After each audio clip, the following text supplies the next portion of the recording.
तोपर्यंत त्यावेळेस गुरुकुलला शिक्षण भेटायचं.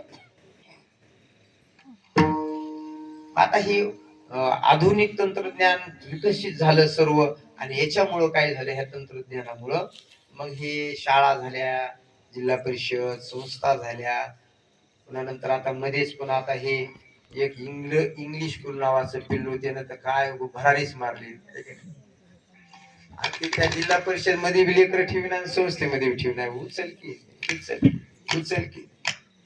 आणि आपल्या इकडले लोक काय हुशार आहेत, मेंढराने एका उडी टाकावी, सगळेच मेंढराला उडी, एक मेंढराला जर उडी टाकली रे टाकली की सगळे मेंढर काय करतात, त्याच्या माग माग बदा बदा बदा, काही विचार करीत नाहीत मध्ये बुडेल का, काय होईल का, किती पाणी खोलय का, काहीच घेणं देणं नसतं ते मेंढर. बरं का, तुम्हाला म्हणायला नाही बरं का, तुम्ही माझ्या माता कायच सांगायचं दुसरीकडलं उडी. मग ती मेंढर काय करतो, एक मेंढर टाकतो उडी, ती मेंढर नाही का उडी टाकलं की मागची मेंढर काहीच विचार करीत नाही, तो आता खंडी बी असू दे मेंढर बदा बदा बदा बदा बदा बदा त्या ढवामध्ये उड्या टाकायचं. तसलं होऊ नये, काय काय तसलं होईल तेवढं. ही आपण काही पशु पक्ष्याच्या जन्माला आलो नाहीत, अगर मेंढराच्या बी नाहीत आलो, अगर कुठल्याच जन्माला आलो नाहीत, आपण श्रेष्ठ जन्माला आलो म्हणजे हा नरदेह लाभलेला आपल्याला. हा नरदेह म्हणजे साधा नाही, ह्या नरदेहाचं मातीमोल करू नका असं माझं म्हणजे. चांगलं संस्कार विद्यार्थी आपल्या लेकरांना द्या, होता होईल तेवढं गावातून, बरं का, गावातून एक 5-10 तरी वारकरी घडावेत. 5-7 घडू द्या, 8 घडू द्या, 10-12-20-25 वारकरी मंडळी घडावी, नवीन मृदंग वादक घडावे, गायक घडावे. ही सध्या ऐक ना, या शिक्षणासोबत ही सध्या देणं गरजेचं आहे. कारण भविष्यामध्ये ही एक एक रत्न पुढं, हजार हजार लाख लाख रत्न पुढं माणसाचा उद्धार करणारे होते. आलं का लक्षात? बघा आता पहिले किती भजनी होते गावोगावी, किती होते भजनी? माऊली सांगा ना, पहिले किती भजनी होते गावात? हा, आता जास्त भजन, आता जास्त आहेत का? किती भजनी? भजनी मंडळ किती आता सांगा? कमी होती पहिली. बरं आता वाढले का? आता जास्त वाढली. टाळ्या वाजवा सगळे एकदा. म्हणजे आनंदाची गोष्ट आहे, मला समाधान वाटलं. वा, म्हणजे वाढलंय म्हणजे चांगलं झालं, आनंदाची गोष्ट. असंच वाढत चालावं पुढं. आपल्या लेकरांना पण असेच प्रत्येकाला पालकांना संस्कार द्यावेत अशी माझी विनंती आहे. असो, आणि आपला आता शेवेच्या जवळपास उत्तरार्धात पोहोचणार आहोत, आणि पटकन शेवा आपण पूर्ण रंगू. किती वाजले? 10:30 वाजले. बरोबर, पटकन 5 मिनिटांमध्ये शेवा घेतो. विठाला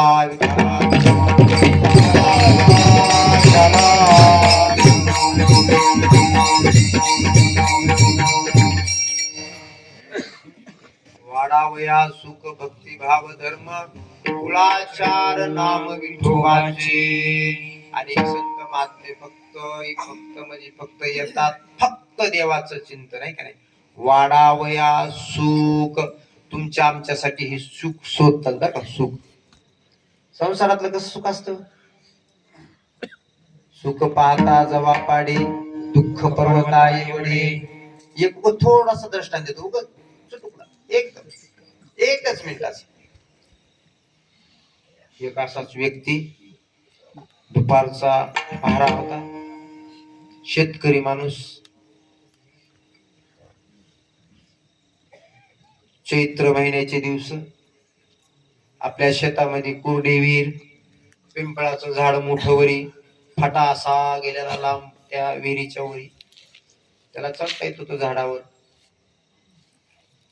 त्यानं काय केलं पहा, सांगतो ऐका. त्याला संकट लागलं बरं का. कसं संकट लागलं सांगतो. ज्या वेळेस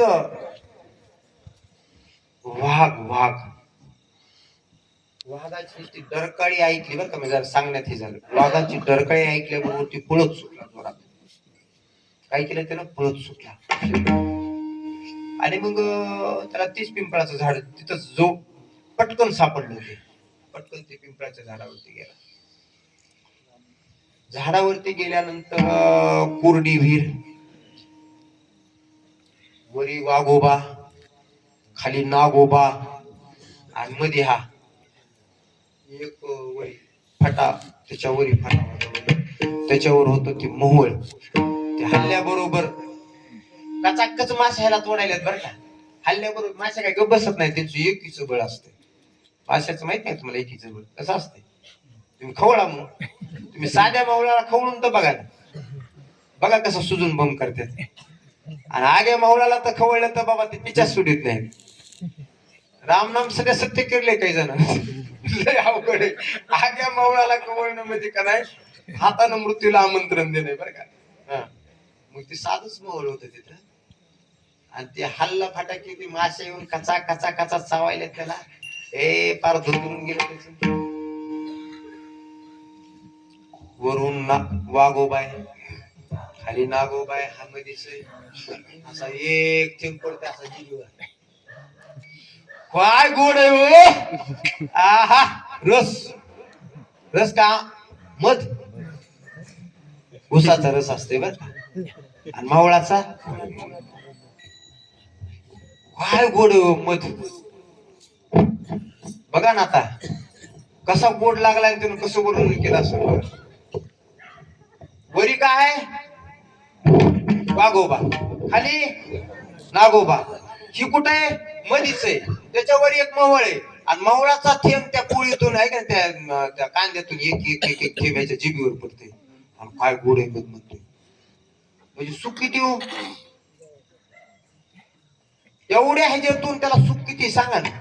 जवळ पाडच आहे का नाही, सुख पाहता जवळ पाडे, दुःख पर्वत आहे, पर्वतासारखं दुःख आहे त्याच्या भोवताली, पण त्याला तेवढं सुख काय वाटत. तसं संसारातलं सुख आहे बर का, संसारातलं. हा, लक्षात ठेवा सगळेच बर का, माता माऊली बिन पुरुष मंडळी बिन, ध्यानात ठेवा, हे असं सुख आहे संसारातलं. विठाला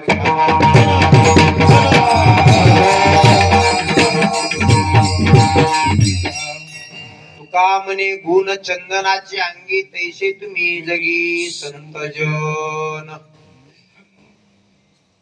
तुकोबारा सांगतात की बघा काय या चंदनाचं वर्णन करावं. ज्या ज्या ठिकाणी चंदनाचं झाड आहे ते सगळं असणारा परिसर सुगंधी करतो ते चंदन, एवढं सामर्थ्य चंदन. तसं संत महात्मे काय करतात की त्यांच्या पद्धती, त्यांच्याकडे जी त्यांची आहे का नाही, काय म्हणतात त्यांची योग्यता, जी संताची योग्यता आहे, जी त्यांच्या ठिकाणी बरं का नतमस्तक झाले, त्यांना शरण आले ते संत महात्म्याला, त्यांना ती आपली योग्यता काय करतात, त्यांना समर्पित करतात. आपणा सारिकी करीती तात्काळ, नाही काळ वेळ तया लागी. बघा लिंबाचा आहे का ना झाड आहे, लिंबाचं बरं का, द्राक्षाचा येल आहे, द्राक्षाचा वेलू लिंबावरी गेला, कडुका झाला संगती गुण. कडुका झाला, कशात संगत केली त्या द्राक्षानं. एक शेतकरी म्हणला, आमचं लय गोड आहे की बाबा म्हणले द्राक्षे. ती म्हणला आजच्यापेक्षा आमचे गोड आहे.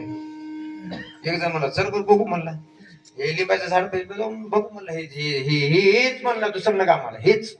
लिंबाच्या झाडावर गेला नाही, बघू म्हणला हेच लागायला ना कडू टक. काय याचं कारण काय, परिणाम कशामुळे झाला, कारण त्या संगती केली. कशाची, लिंबाच्या झाडाची संगती कुणी केली, त्या द्राक्षाची याला.